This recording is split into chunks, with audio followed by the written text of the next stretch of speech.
Nós estudamos um livro, né, nesse ano, que foi o livro, a Carta de Paulo aos Filipenses, e depois algumas mensagens avulsas, o aniversário da igreja, os testemunhos. E agora eu queria que a gente pudesse, a partir de hoje, estudar o livro do profeta Jonas. Esse talvez é o profeta menor mais conhecido, né? Daqueles últimos 12 livros do Antigo Testamento, que você nunca lembra a ordem que eles estão, né?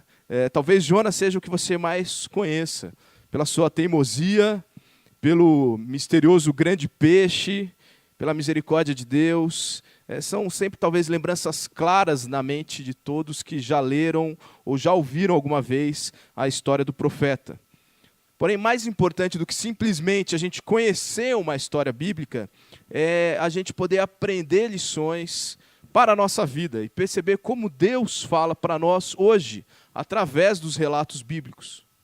No livro de Jonas, nós podemos, por exemplo, aprender que a soberania de Deus em conceder a salvação, porque é Deus quem concede a salvação a quem Ele quer, no momento que Ele quer, apesar da má atitude de um servo seu, apesar, às vezes, da má atitude nossa como servos de Deus, Deus concede a salvação, demonstrando um humilde interesse e um amor pela humanidade. Sendo assim, então, talvez, pensando no livro de Jonas e no exemplo de Jonas, algumas perguntas podem surgir para nós. Uma pergunta talvez seria: você consegue amar pessoas difíceis? Pessoas que são difíceis de se relacionar? Pessoas que são duras? Você consegue amar alguém que é declaradamente seu inimigo? Alguém que realmente não gosta de você e deixa isso bem claro: eu não gosto de você. Talvez para a gente ser mais preciso, hoje no Brasil, você consegue amar os políticos que foram denunciados na Lava Jato, por exemplo, que desviaram milhões do nosso país? Você falaria do amor de Deus para um criminoso que roubou a sua casa, que roubou o seu carro? Você falaria do amor de Deus para aquele garoto, aquela garota que tem perseguido seu filho na escola e tem sido uma pedra no sapato dele? Você ora por aquele seu vizinho inconveniente? O Rony não está aqui hoje, mas quarta-feira eu estava no grupo de oração lá na casa do Rony. E o vizinho resolveu ouvir funk na hora da oração. Mas ele não se contentou em ouvir funk, ele quis que toda a vizinhança ouvisse junto com ele. É um homem solidário, né? Você é capaz de orar por esse vizinho? Aquele que às vezes para o carro na frente da sua garagem, aquele que faz barulho em horários inapropriados. Se a sua resposta foi não para qualquer uma dessas perguntas, então há um pouco de Jonas em você. Será muito útil, então, vermos como Deus se relacionou com esse servo teimoso, para que, como servos, nós também abandonemos a teimosia em direção a uma humilde obediência ao Deus que é perfeitamente amoroso e totalmente soberano. O livro de Jonas ele foi escrito pelo profeta de mesmo nome, que era contemporâneo de outros dois profetas que temos livros na Bíblia, Oséias e Amós. Ele desenvolveu seu ministério durante o reinado do rei Jeroboão II. Isso situa Jonas na metade do século 8 a.C. E eu entendo que o principal ensino do livro de Jonas é esse padrão de missões, o padrão do evangelismo. As boas novas de salvação devem ser anunciadas a todas as pessoas, a todos. Esse sempre foi o plano de Deus. O que Deus disse para Adão: vocês são imagem e semelhança de Deus, então multipliquem-se e encham a terra da minha imagem e semelhança. O que Deus diz para Abraão, anos depois: sê tu uma bênção, e a partir de você, todos os povos da terra serão abençoados. O que Deus disse para Moisés através da lei: a lei previa como que os estrangeiros poderiam se achegar e ser parte do povo de Deus. E a gente vê no registro também do Pentateuco de estrangeiros que chegaram até Deus. O plano de Deus não foi alcançar outras pessoas que não eram israelenses somente depois de Jesus Cristo. Esse sempre esteve envolvido no plano de Deus. E somente a proclamação tem o poder para a salvação. O Evangelho é o poder de Deus para a salvação de todo aquele que crê. Então nós precisamos dizer isso para todo mundo. Ao servo de Deus, a mim e a você, cabe apenas a responsabilidade de anunciar, sem questionar quais serão os resultados, sem querer controlar os resultados. Vejamos então, de uma forma bem panorâmica hoje, no livro todo, e depois estudaremos capítulo por capítulo, 4 atos da teimosia desse profeta, numa tentativa infantil de fugir da soberania divina. Então, o primeiro ato da teimosia de Jonas é a fuga. A fuga quando as condições parecem ser as mais favoráveis. Vamos ler então o capítulo 1. Veio a palavra do Senhor a Jonas, filho de Amitai, dizendo: Dispõe-te, vai à grande cidade de Nínive e clama contra ela, porque a sua malícia subiu até mim. Jonas se dispôs, mas para fugir da presença do Senhor, para Tarsis. E tendo descido a Jope, achou um navio que ia para Tarsis. Pagou, pois, a sua passagem e embarcou nele para ir com eles para Tarsis, para longe da presença do Senhor. Mas o Senhor lançou sobre o mar um forte vento, e fez-se no mar uma grande tempestade, e o navio estava a ponto de despedaçar. Então os marinheiros, cheios de medo, clamavam cada um ao seu Deus, e lançavam ao mar a carga que estava no navio, para o aliviarem do peso dela. Jonas, porém, havia descido ao porão, e se deitado, e dormia profundamente. Chegou-se a ele o mestre do navio, e lhe disse: Que se passa contigo? Agarrado no sono? Levanta-te, invoca o teu Deus, talvez assim esse Deus se lembre de nós, para que não pereçamos. E diziam uns aos outros: Vinde, lancemos sortes, para que saibamos por causa de quem sobreveio este mal. E lançaram sortes, e a sorte caiu sobre Jonas. Então lhe disseram: Declara-nos agora, por causa de quem nos sobreveio este mal. Que ocupação é a tua? De onde vens? Qual é a tua terra? Que povo é o teu? E ele lhes respondeu: Eu sou hebreu, e temo ao Senhor, o Deus do céu, que fez o mar e a terra. Então os homens ficaram possuídos de grande temor, e lhe disseram: Que é isso que fizeste? Pois sabiam os homens que fugiam da presença do Senhor, porque ele o havia declarado. Disseram-lhe: Que faremos para que o mar se nos acalme? Porque o mar se ia tornando cada vez mais tempestuoso. Respondeu-lhes: Tomai-me e lançai-me ao mar, e o mar se aquietará, porque eu sei que por minha causa vos sobreveio essa grande tempestade. Entretanto, os homens remavam, esforçando-se por alcançar a terra, mas não podiam, porquanto o mar se ia tornando cada vez mais tempestuoso contra eles. Então clamaram ao Senhor e disseram: Ah, Senhor, rogamos-te que não pereçamos por causa da vida deste homem. Não faças cair sobre nós este sangue, quanto a nós, inocente, porque tu, Senhor, fizeste como te aprouve. Levantaram a Jonas e o lançaram ao mar, e cessou o mar da sua fúria.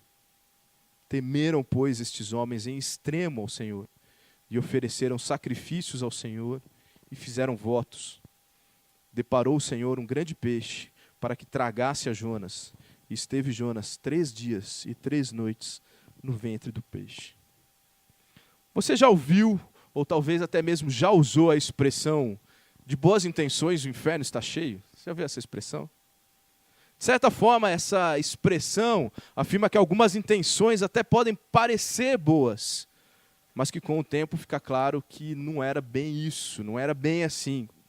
Mas também nos ensina que não é necessário apenas ter boas intenções, não basta ter disposição, é necessário que você faça a coisa certa.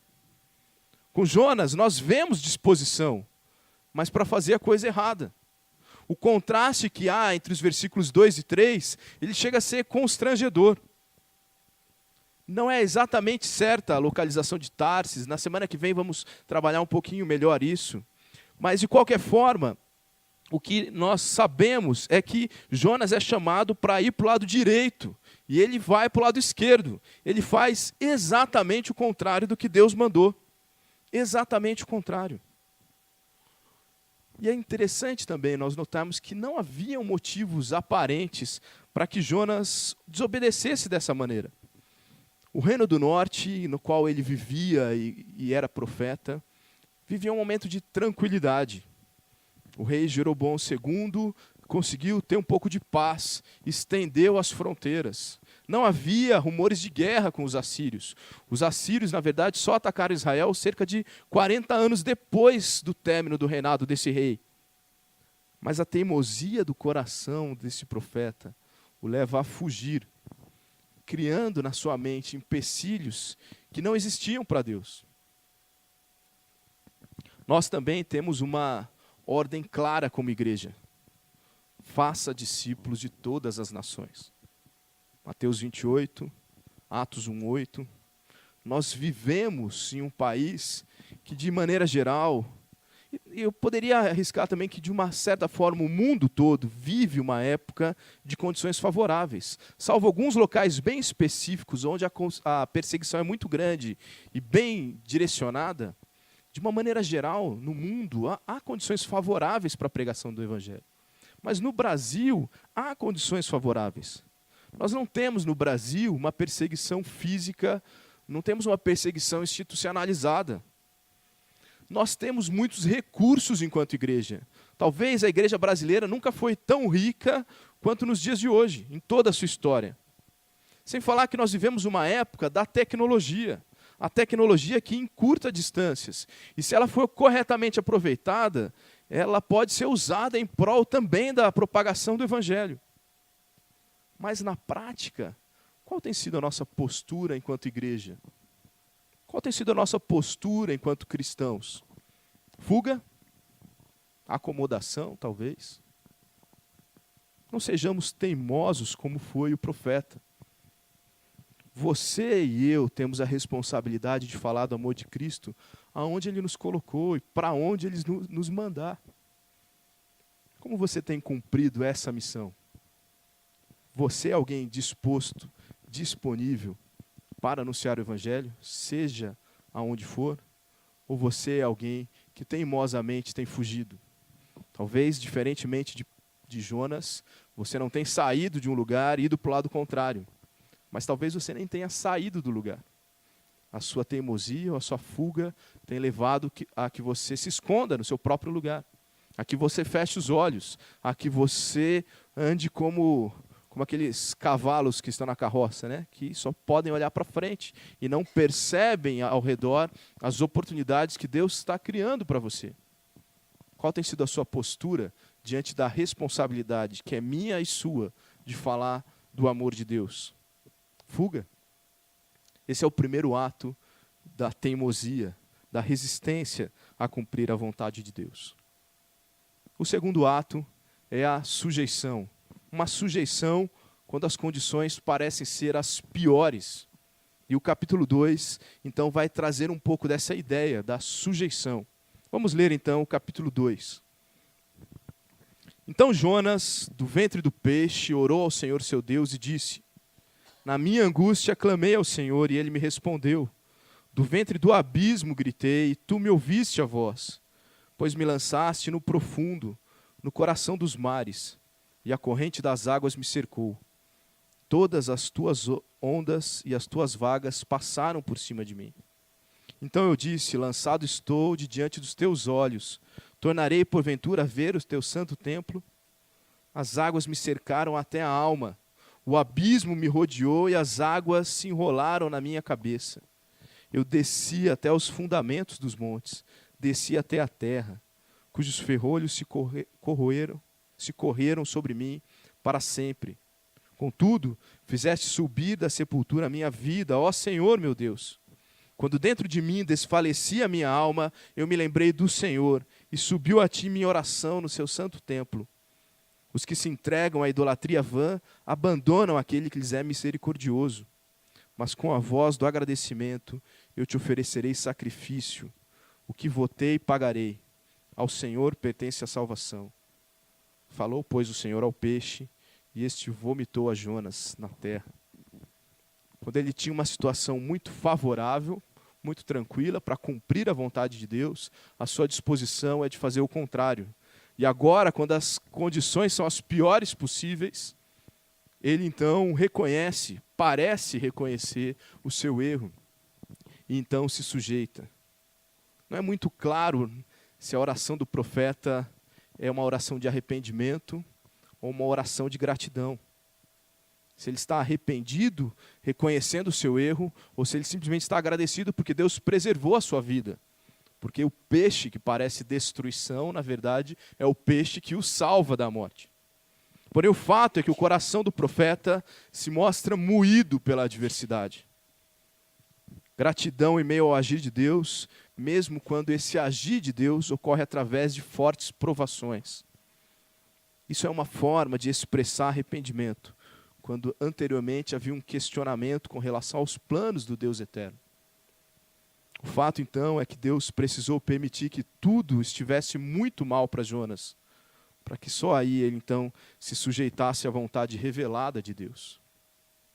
Então, minha pergunta para você é: quantos de nós estamos afundando, buscando nos esconder de Deus, para que a gente não tenha que cumprir os seus planos?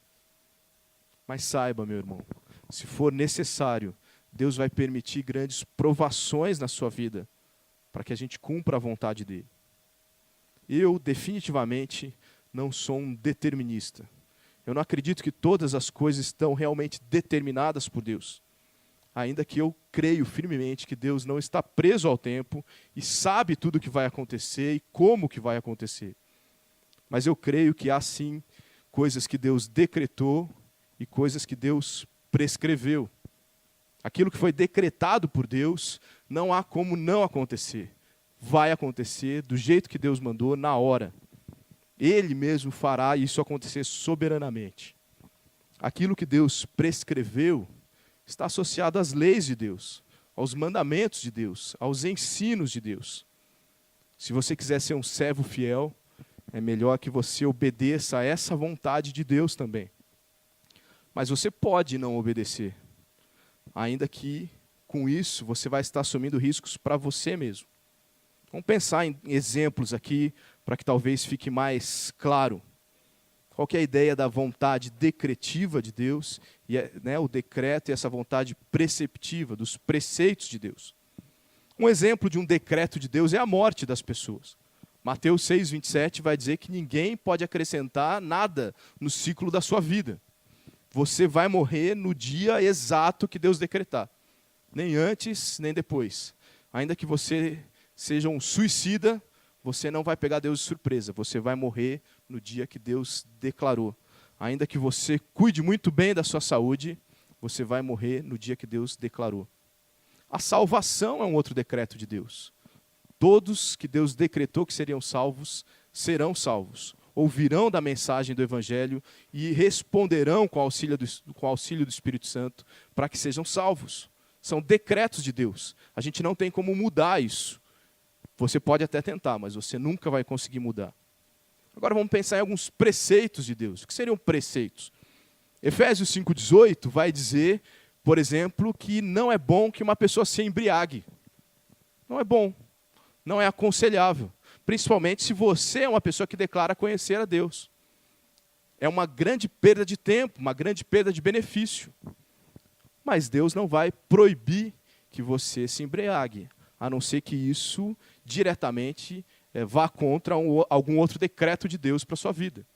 Mas você pode sair daqui da igreja hoje e pegar lá na sua adega, eu espero que você não tenha uma, 5 garrafas de vinho, eu espero que você não tenha isso na sua casa, e você pode hoje à noite ainda ficar embriagado, ainda que Deus está dizendo através da sua palavra, não se embriague. É um preceito de Deus. Um outro exemplo é a pregação do Evangelho. Deus vai salvar todo mundo que Ele quiser, que Ele decretou que Ele vai salvar, e na hora que Ele quiser. Mas Ele escolheu fazer isso através da igreja. E Ele está dizendo para a igreja, anuncie o Evangelho. Você pode não anunciar. Não significa que as pessoas não vão ser salvas. Significa que você está perdendo a oportunidade de ser a ferramenta que Deus vai usar para levar a salvação. Entende a diferença? Um servo fiel não está preocupado em ir contra os decretos de Deus, porque isso é impossível. Mas ele está muito preocupado de seguir, inclusive, os preceitos de Deus. O livro de Jonas nos mostra e deixa claro pelo seu conteúdo todo que o decreto de Deus nessa situação era que a mensagem de salvação para a cidade de Nínive fosse levada através da vida do profeta Jonas. Isso estava decretado por Deus, e por isso Deus faz isso acontecer. Agora, qual que era o preceito de Deus? O que Deus indicou para Jonas? Jonas, se dispõe. Se dispõe, vai lá, eu quero que você faça isso. E eu queria que você se dispusesse. Mas como Jonas não se dispõe, Deus não permite que o seu decreto não se cumpra. Ele age soberanamente para que o seu decreto se cumpra. Meu conselho hoje é: não permita que a sua teimosia te leve à obediência por meio da adversidade. Se disponha. Você precisa, como cristão, conhecer os decretos de Deus para que você não perca seu tempo tentando lutar contra eles. Mas, além disso, você precisa conhecer os preceitos do Senhor, para que você possa se sujeitar a eles.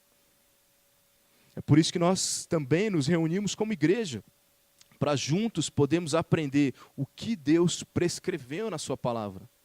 E assim a gente possa se submeter a isso. Busque, meu irmão, intencionalmente, ser cada vez mais obediente. Que para que você seja sujeito à vontade de Deus, não seja necessário uma grande adversidade na sua vida.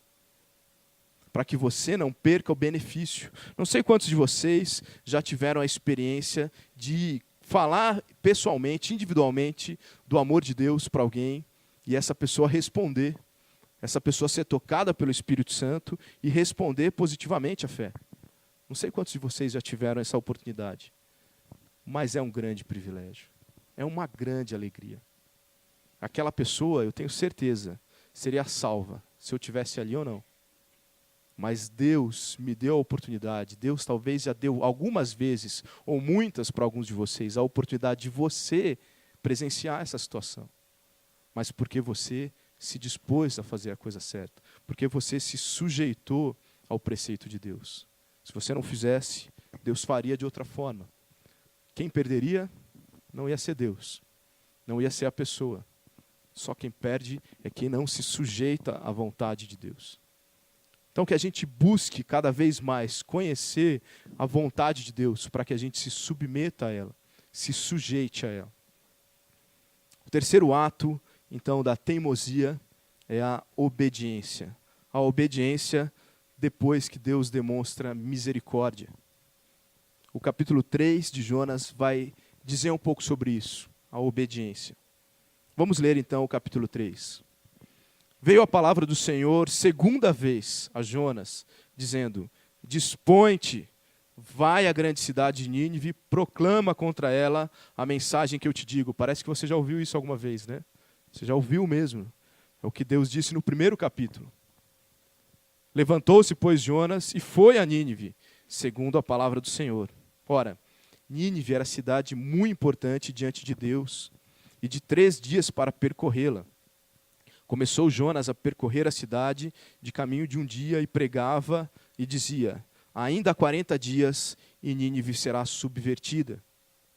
Os ninivitas creram em Deus e proclamaram um jejum e vestiram-se de panos de saco, desde o maior até o menor. Chegou essa notícia ao rei de Nínive, e ele levantou-se do seu trono, tirou de si as vestes reais, cobriu-se de pano de saco e assentou-se sobre cinza, e fez-se proclamar e divulgar em Nínive, por mandado do rei e seus grandes: nem homens, nem animais, nem bois, nem ovelhas provem coisa alguma, nem os levem ao pasto, nem bebam água, mas sejam cobertos de pano de saco, tanto os homens como os animais, e clamarão fortemente a Deus, e se converterão, cada um do seu mau caminho e da violência que há nas suas mãos. Quem sabe se voltará a Deus, e se arrependerá, e se apartará do furor da sua ira, de sorte que não pereçamos. Viu Deus o que fizeram, como se converteram do seu mau caminho, e Deus se arrependeu do mal que tinha dito, lhes faria, e não o fez.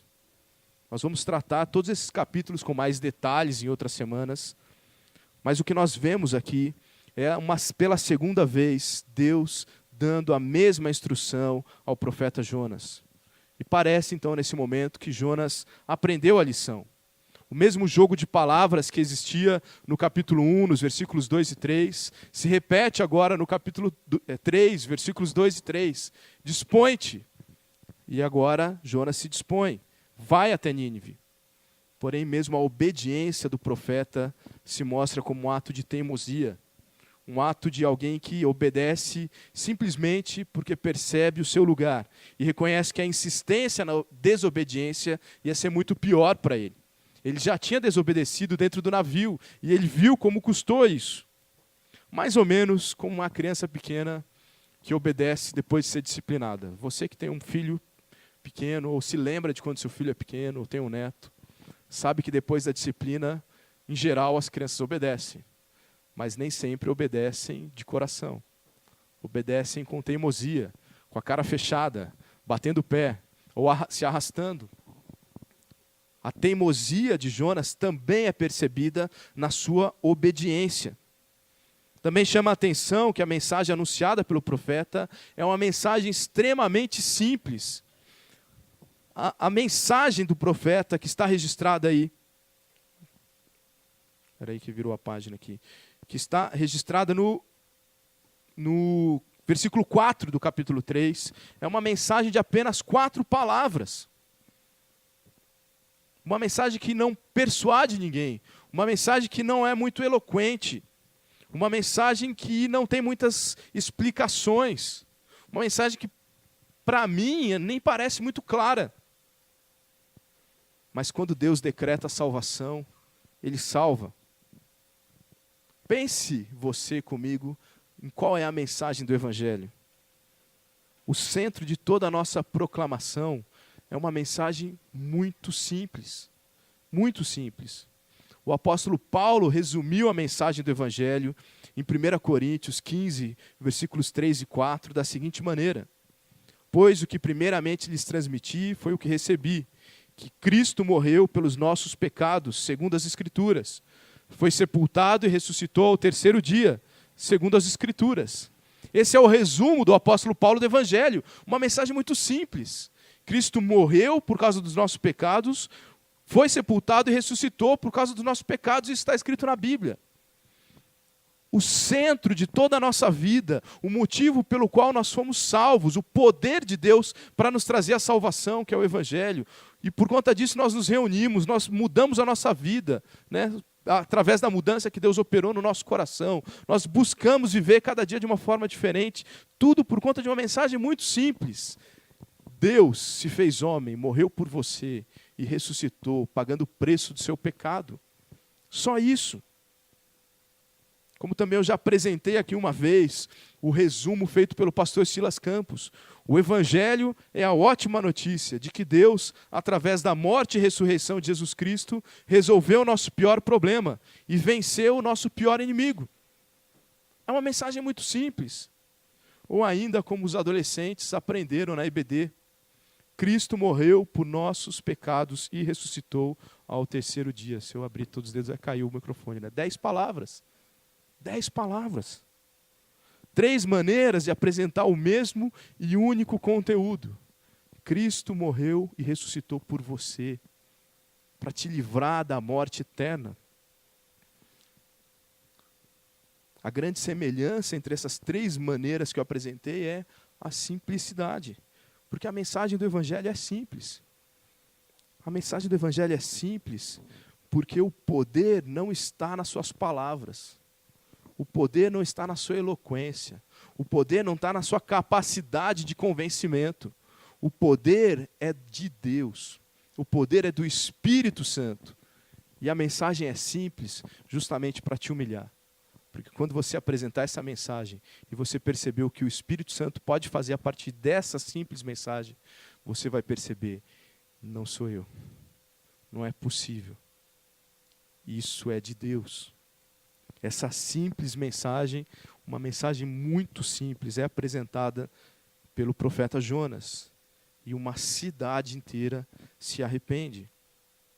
A mensagem do Evangelho é o poder de Deus para a salvação de todo aquele que crê. O poder de Deus não está no pregador. O poder de Deus vem dele mesmo. E está no Espírito Santo que convence, que transforma, que dá a fé.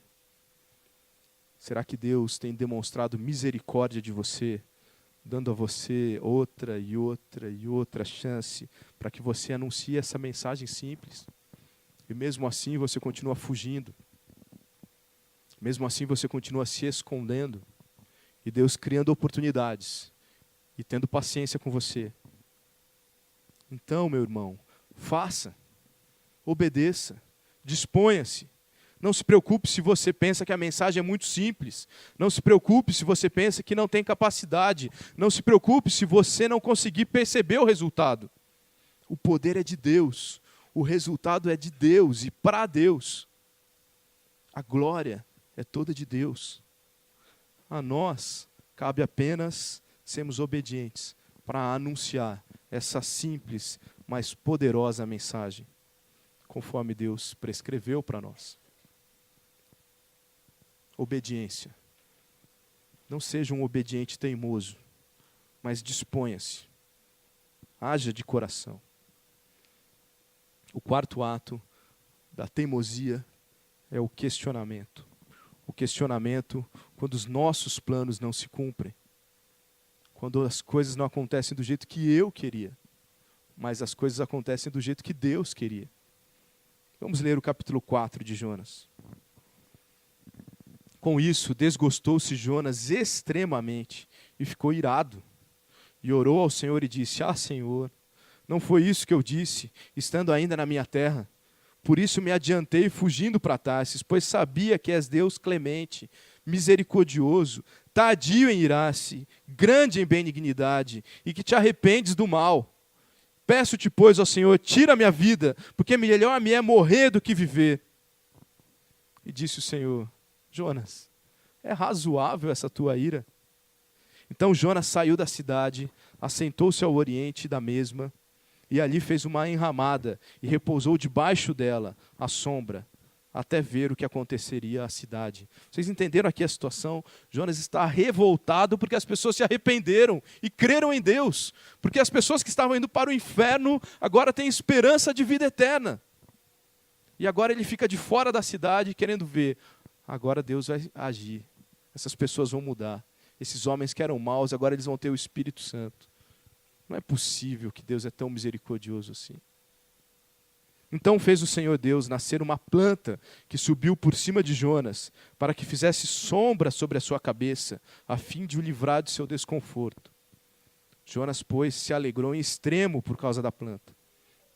Mas Deus, no dia seguinte, ao subir da alva, enviou um verme, o qual feriu a planta e esta se secou. Nascendo o sol, Deus mandou um vento calmoso oriental. O sol bateu na cabeça de Jonas, de maneira que desfalecia, pelo que pediu para si a morte, dizendo, de novo, melhor me é morrer do que viver. Então perguntou Deus a Jonas: é razoável essa tua ira por causa da planta? E ele respondeu: é razoável a minha ira até a morte. Tornou o Senhor: Jonas, tens compaixão da planta que não te custou trabalho, a qual não fizeste crescer, que numa noite nasceu e numa noite pereceu. E não hei de eu ter compaixão da grande cidade de Nínive, em que há mais de 120.000 pessoas que não sabem discernir entre a mão direita e a mão esquerda, e também muitos animais. Nós não podemos precisar se o arrependimento dos ninivitas foi real ou superficial de toda a cidade. A princípio, o texto descreve o arrependimento de toda a cidade. Talvez possa ser um caso de conversão coletiva. Mas alguns ali talvez podem ter sido superficialmente convencidos ou influenciados pela ação da maioria ou de muitos. Mas até que ponto essa é uma resposta que depende do evangelista? Jonas se frustra com o perdão concedido por Deus e volta então à melhor forma da sua teimosia original. Assim ele apenas demonstra que a sua atitude de pregar em Nínive foi uma atitude de uma obediência teimosa. Talvez a pergunta adequada a se fazer aqui é se Jonas tinha o direito de se irar com a graça de Deus. Temos nós também o direito de se irar com a graça de Deus? Quando Deus demonstra sua misericórdia a um povo ímpio e ignorante?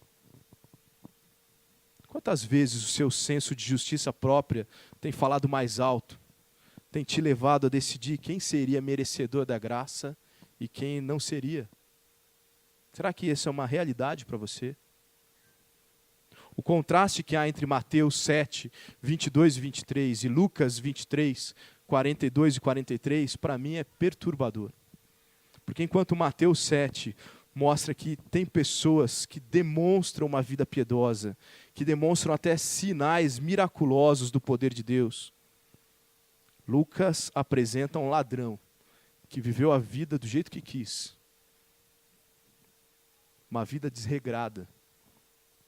Mas em seus últimos dias, nos últimos instantes da sua vida, ele foi alcançado pela graça salvadora. De um lado, Mateus 7 vai dizer de pessoas que aparentemente viveram uma vida piedosa, mas no final, quando chegaram diante de Deus, Deus diz: eu não sei quem é você. Você não é meu filho. E do outro lado, um ladrão que nunca foi um cristão, nunca foi à igreja, nunca tomou uma ceia, não foi batizado, nunca falou do amor de Deus para ninguém. Pelo contrário, era alguém, um câncer na sociedade, alguém que atrapalha a vida dos outros a ponto de ser condenado à morte. E a morte mais vergonhosa de sua época. Ele também estava sendo crucificado. Mas a graça o alcança e ele é salvo. Isso às vezes me leva a questionar os meios de Deus agir, de coração. Mas Deus já conhecia a minha incredulidade. E Romanos 9, 20 a 24, dá uma resposta para mim. Quando diz: quem é você, homem, para questionar a Deus? Acaso aquilo que é formado pode dizer ao que o formou: por que me fizeste assim? O oleiro não tem direito de fazer do mesmo barro um vaso para fins nobres e outro para uso desonroso? E se Deus, querendo mostrar a sua ira e tornar conhecido o seu poder, suportou com grande paciência os vasos de sua ira, preparados para a destruição? Quer dizer, se ele fez isso para tornar conhecidas as riquezas de sua glória aos vasos de sua misericórdia, que preparou de antemão para a glória, ou seja, a nós, a quem também chamou, não apenas dentre os judeus, mas também dentre os gentios. Deus salva quem Ele quer, porque Ele quer. Não cabe a mim questionar. Às vezes nós estamos vendo o agir de Deus e a nossa postura de coração é: por quê? Eu não quero, eu não queria. É essa pessoa, mas eu conheço ele há tantos anos. Um adúltero, um infiel, um desonesto. Porque a graça alcançou esse.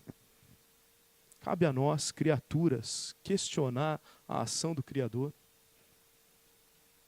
Eu creio que o poema de T.J. Carlyle sintetiza muito bem como Jonas agiu com o Senhor e como nós, talvez, muitas vezes, somos Jonas. Mas também como Deus age em contrapartida. Preste atenção nesse pequeno poema. Foi Jonas, batendo os pés, para o seu posto à sombra, e esperou que Deus mudasse de ideia, pensando como ele. E continua Deus, esperando que uma hoste de Jonas, em suas confortáveis casas, mude de ideia e ame como ele. Será que nós estamos parados, reclamando, questionando, esperando que Deus haja como eu gostaria que ele agisse? Ou nós vamos nos colocar de uma postura submissa, mudando de comportamento para agir como Deus quer que a gente haja? Temos que reconhecer que nós não sabemos o que é certo. Se não fosse pela graça e misericórdia de Deus, nós estaríamos como qualquer outro ímpio, incapaz de distinguir nossa mão direita da nossa mão esquerda. Mas ainda assim, querendo emitir juízos de valor. Precisamos ser mais dependentes de Deus, irmãos. Reconhecer que Deus faz o que é certo na hora que Ele julga ser a certa. A nós cabe apenas aceitarmos a sua vontade decretada e também nos esforçarmos para cumprir a sua vontade prescrita. Você é uma pessoa que tem questionado a ação de Deus. Há incômodo quando Deus age de uma forma diferente do que você agiria. Nunca se esqueça de quem é o Deus e quem é a criatura. Portanto, seja submisso. Não questione. Questionamento é marca da teimosia. Algumas lições importantes podem e devem ser extraídas desse panorama rápido no livro de Jonas. A primeira lição que eu queria que os irmãos levassem no coração é: nosso Deus nunca fez acepção de pessoas. Ele sempre teve interesse por todos os povos. Nesse livro nós vemos muito mais sensibilidade à vontade de Deus, vindo de incrédulos, do que do próprio profeta do Senhor. Onde deveria ser encontrada a maior espiritualidade, não há espiritualidade nenhuma. Como nós temos agido enquanto igreja? Nós vamos permitir que incrédulos fiquem sedentos da graça, enquanto nós ficamos acomodados, confortáveis nos nossos templos, nas nossas casas, nas nossas vidas confortáveis, na nossa zona de conforto. Segunda lição é: nosso Deus é um Deus pronto a perdoar o arrependido. Lucas 15:7 diz: haverá maior júbilo no céu por um pecador que se arrependa, do que por 99 justos que não necessitam de arrependimento. Nosso Deus é um Deus pronto a perdoar. Você quer ser como Deus? Está pronto a perdoar o arrependido? Terceira lição é: a misericórdia de Deus alcança todos, adultos, crianças, e nesse caso, interessantemente, alcançou até os animais, né? Quando a salvação chega na vida de alguém, não é só o destino eterno daquela pessoa que muda, mas seus relacionamentos mudam, seu comportamento muda, seu caráter muda, seus hábitos mudam, tudo muda. Com essa mudança, muitas pessoas são beneficiadas imediatamente. Muitas pessoas são beneficiadas quando um pecador se arrepende, quando um pecador é convertido pelo Espírito Santo de Deus. Leia depois na sua casa Efésios 4, especialmente o trecho de 17 a 32. E perceba como a mudança que acontece quando alguém é convertido pelo Espírito Santo alcança muita gente. Um exemplo de Efésios 4 é: aquele que roubava, não rouba mais. Então você já tirou um câncer da sociedade, alguém que pega o que não é dele. Mas o versículo não para aí. Agora essa pessoa trabalha e ajuda o outro, ajuda o necessitado. Esse é o tipo de mudança que o Evangelho pode fazer. Toda a cidade, inclusive os animais, foram impactados pela conversão. E a quarta lição é: Deus não desiste dos seus filhos. Ainda que Ele precise permitir que aflições sobrevenham a você, Deus vai continuar interessado em te afiar, porque você é ferramenta nas mãos de Deus. Deus quer nos usar. Deus quer te usar. Busque intencionalmente, meu irmão, se encher do Espírito Santo, para que você possa estar cada vez mais apto para o serviço do Rei. Deus não vai desistir de você. Ele vai te buscar, mesmo que Ele precise permitir adversidades na sua vida. Que nós possamos aprender com Jonas a sermos mais obedientes ao Senhor. Abandone a sua teimosia. Viva a obediência e a dependência do Senhor. Senhor Deus e Pai, que a Tua palavra não fique aqui.